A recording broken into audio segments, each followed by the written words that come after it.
to the information that matters. That's exactly what we're going to do. We're just going to have our guest for the entirety of the program today. Delegate Danielle Walker. She represents the 51st District in the House of Delegates for the great state of West Virginia. That's the Morgantown area, Monongalia County. We're going to talk to her about some really hot button issues and some things that are going on in West Virginia, because you know how much I love West Virginia, but it's also universal things like the CPS system, things like broadband, food deserts, things like this. Those are political things that can be fixed. But we really wanted to have her on to talk the cultural issues that have bled over into the political process. We're going to talk about some issues like CRT legislation in education. We're going to talk about things like the Crown Act that maybe you may not be super familiar with, why that is important to certain segments of the population. And as she'll tell you, she was even surprised when they started pushing it. It wasn't just minorities that came out with stories of how it affected them. We're going to talk about some of those hot button issues, but the key word there is talk. No, Delegate Walker and I don't agree on everything. We probably disagree on a lot of things, but this is a conversation. This is grown folk talk. We're going to listen. We're going to hear each other out. We want you to hear her perspective on things. There's also a great piece. You know, we always end on a happy or a higher note or something that's a little bit more uplifting. That comes from our guest today. She has a piece of legislation that's very personal to her, but will also be instrumental in saving many, many lives. It passed overwhelmingly. It was a great moment because we're going to bash the House of Delegates in West Virginia a little bit today on their inaction on certain things. They came together on a bill that's very, very close to Delegate Walker's heart. So why do we do this? This is us putting our money where our mouth is as to what kind of a program we want Heard Tell to be. We said from the beginning, we have everybody on here. We have conservatives, we have libertarians, we have progressives, we have folks that we're not exactly sure what they are sometimes. But we want to hear viewpoints from everybody. It doesn't change our viewpoints, but it changes our perspective. You always want to have a wide perspective and never get caught in an echo chamber. There's plenty of that out there. And that's one of the reasons we started doing this program, was we just couldn't find anywhere where you could get multiple viewpoints, still grounded in principles. We're not going to change who we are at the core, but we can adjust how we do things and how we view certain things based on the world around us. Because what happens is, if you sit down and talk to people like Delegate Walker was good enough to do with us here, you get past the ideologies and the buzzwords and even the policies to a large extent and realize what you're really dealing with is people. And if you can keep things people-centered, even on things that have a great divide on them, you can at least empathize, you can at least sympathize maybe a little bit, and you can start finding some inroads to make things better. Because the truth of it is, just othering each other and making everybody the bad guy isn't going to really do us any good, because we're still going to all be having to live together. We have a representational system of government. And if all we do is make the other person the enemy, or the other side the enemy, or otherize them into their ideology and buzzwords and start forgetting that they're people, we're just digging trenches we're all going to die in, at least metaphorically. So today, we're going to put our money where our mouth is. We're going to talk to Delegate Danielle Walker from the West Virginia House of Delegates. She's been a longtime activist. She has a wonderful story that she's going to lead off on, what brought her to West Virginia, why she loves the state so much. We're going to delve into the history of it. We're going to talk about touchy issues, CRT, race. What does it mean when somebody says colorblind? How does that land with her? Going to talk about the Crown Act. Going to talk about how discrimination like that affects freedom and liberty, something we should all be able to agree on. This is going to be grown folks stuff. So prepare yourself, but we're very proud of it. We're happy to bring it to you. You'll probably be challenged on your thinking. You might get mad at some points.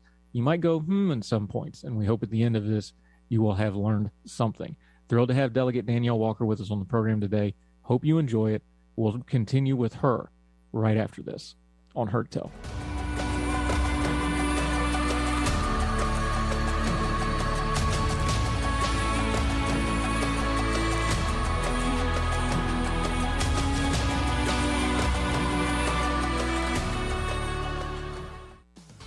Hello, I'm Jeff Reifenbark with WWAY News. Authorities say one person is dead in Georgia and another in Texas amid damaging storms, high winds, and tornadoes around the South. Forecasters said the storms yesterday were just the start of what could be 2 days of violent weather in the region. More than 50,000 homes and businesses were without power last night from eastern Texas to South Carolina. A woman was killed in Bryan County, Georgia, by a suspected tornado that damaged homes and left several others injured. In White House, Texas, a fire chief confirming one person was killed. Another round of damaging weather is expected today. Back in North Carolina, the State's Department of Environmental Quality says Chemours has agreed to new terms regarding the amount of chemicals that they are allowed to release from their facilities. Some new technology is in place to limit the escape of toxic runoff, but this agreement requires Chemours to reduce emissions to an average of a pound per month between May and September.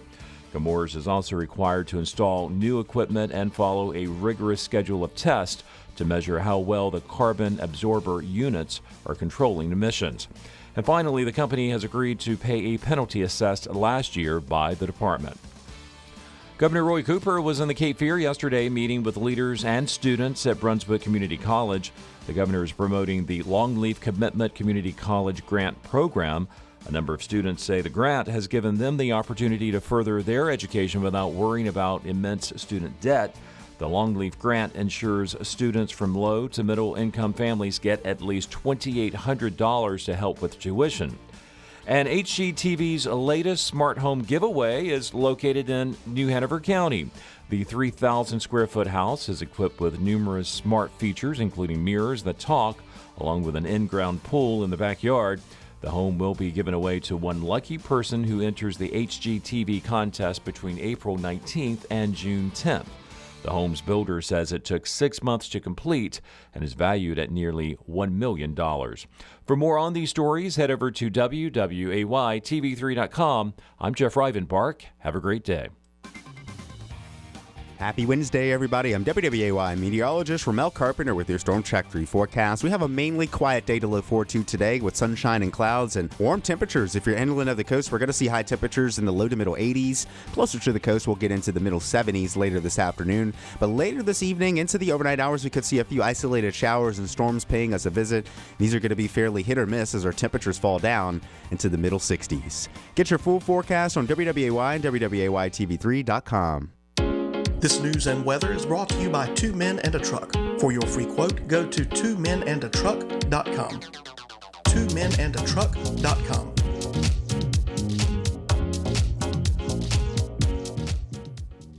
Enjoying Big Talker Network is as easy as asking for it. Program your digital home assistants such as Google Home, Alexa, and Siri to stream Big Talker Network content by simple voice command. Enjoy convenient hands-free access to the program whenever you want, however you want, by asking for Big Talker.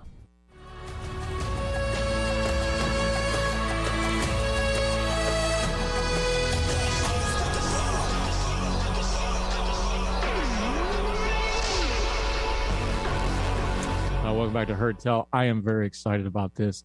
Thrilled to have with us a sitting delegate from the great state of West Virginia's legislature. She represents the 51st District. That's Monongalia County. That's up around Morgantown Way.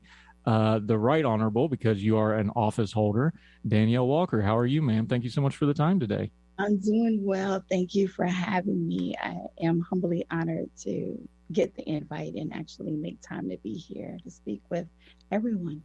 I'm thrilled to death to have you.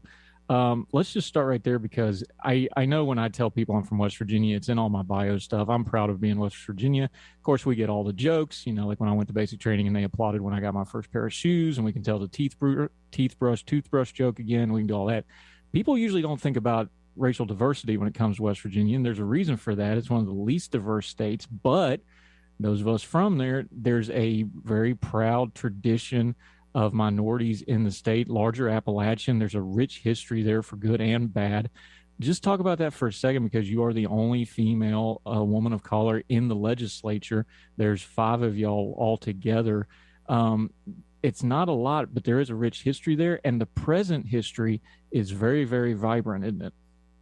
It is. And what is so pleasing is that I chose West Virginia. I am originally from Louisiana, born and raised. And so I decided to stay after moving here in 2010 when my ex-husband moved back down south. And so West Virginia is my second chance home. She fought and saved me when I didn't think I had the strength to do it myself.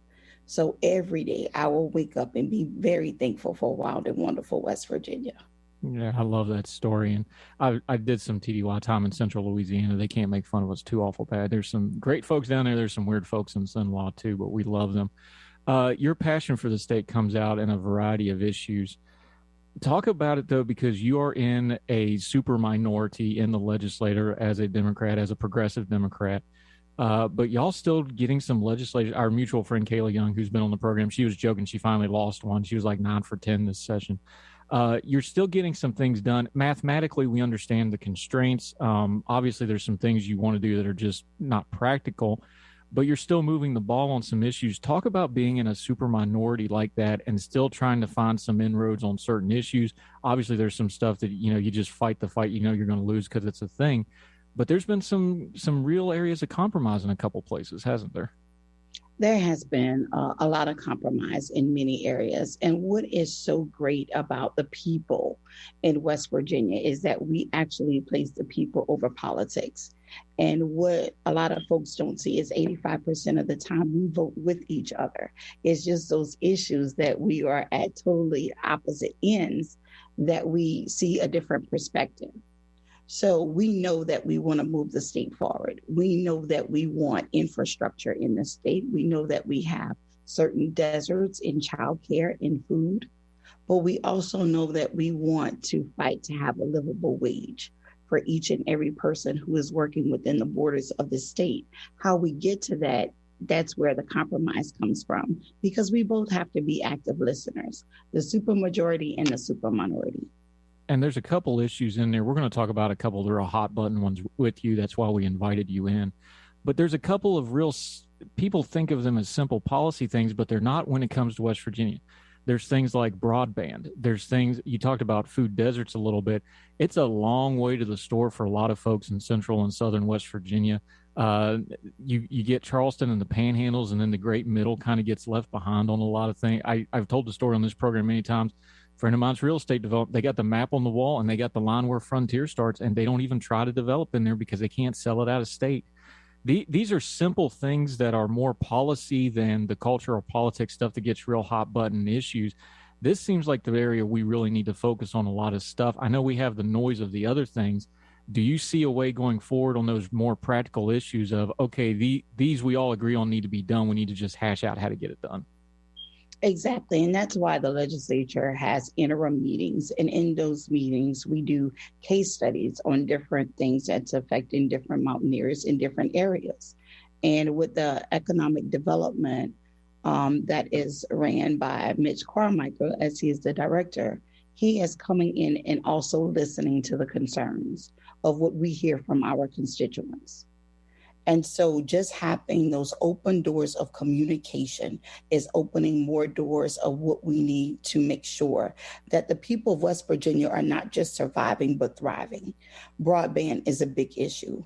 When we look at infrastructure, we need to also consider childcare and the different forms of childcare. And it's not necessarily driving to a nursery, but those unconventional ways of who is being the caretaker of the child while the parent or the guardian is at work.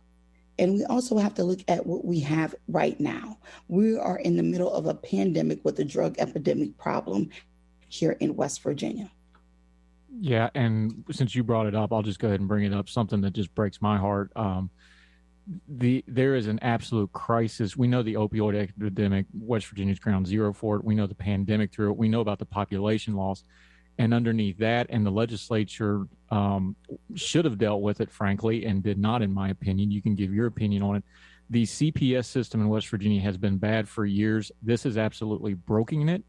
I'm somewhat at a loss for words, but you're there. You were in the meetings. You've seen the stats. You've talked to the CPS workers. Just how bad is the CPS system in West Virginia right now? All respect to the workers who are trying to do the best they can in a really bad and broken system. We don't want to, besmirch them.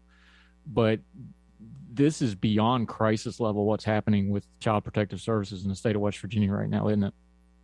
It is. We are in, I feel, as a dire state of emergency.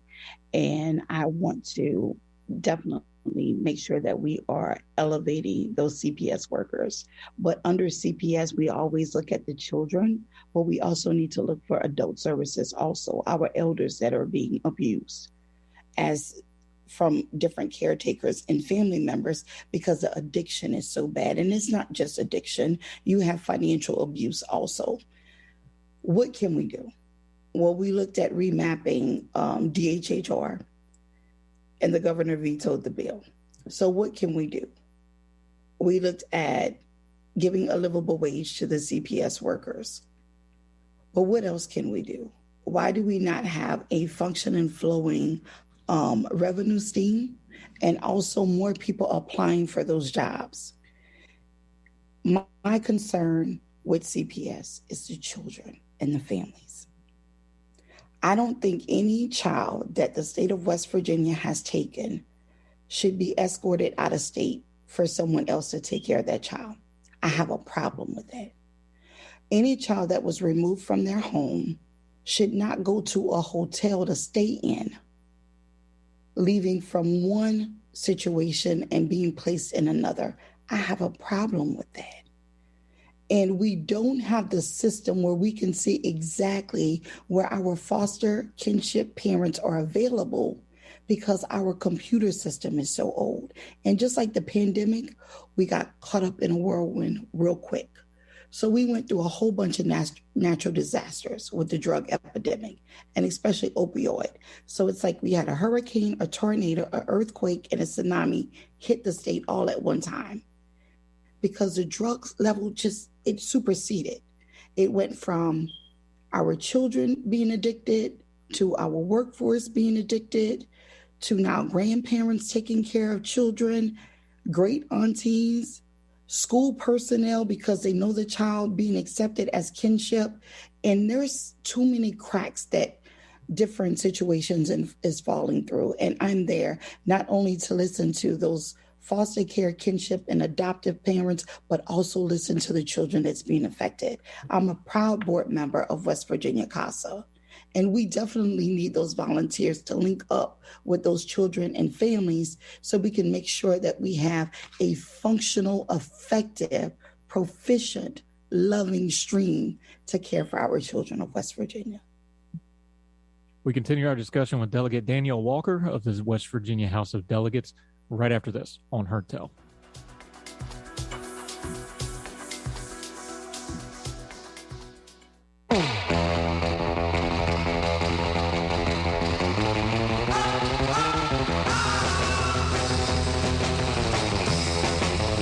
MusicRewind.com invites you to join the Rock and Roll Instrumental Party, a 3-CD compilation of the best rock and instrumental hits.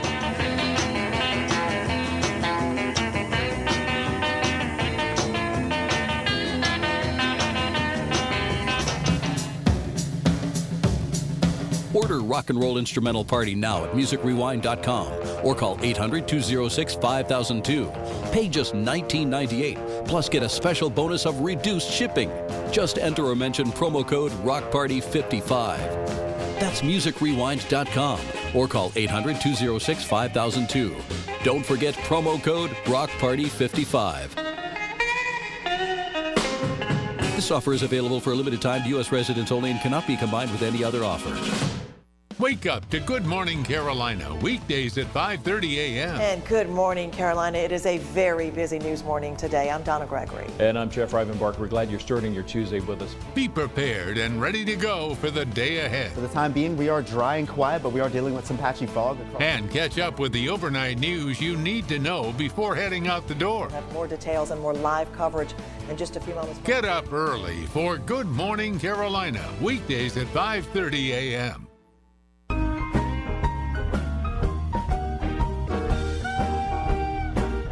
This is Radio Free Dixie. Let's talk about Confederate diversity. Yes, Confederate. The Northern victors in the War for Southern Independence don't want you to know that thousands of African American Southerners served in the Confederate military. President Jefferson Davis was so impressed with their service that he recommended to the Confederate Congress that they be emancipated after the South won its independence. After the war, thousands of black veterans collected state war pensions, just like other Confederate veterans, and they attended annual reunions of the United Confederate Veterans. The Sons of Confederate Veterans invite you to learn the truth about your Southern heritage and join with us to make Dixie great again. Please visit us at MakeDixieGreatAgain.org. That's MakeDixieGreatAgain.org. Folks, we all know ongoing road construction and traffic can weigh heavy on your vehicle. Since 2006, O'Leary's Automotive Repair has provided comprehensive repair services at affordable prices to get you back on the road in no time. Their ASE certified technicians will help you find a cost-effective repair and maintenance alternatives. O'Leary's has multiple locations in the area in Hampstead, Leland, the Myrtle Grove area, Ogden, and Wrightsboro. O'Leary's Automotive Repair, a trusted, locally owned business since 2006.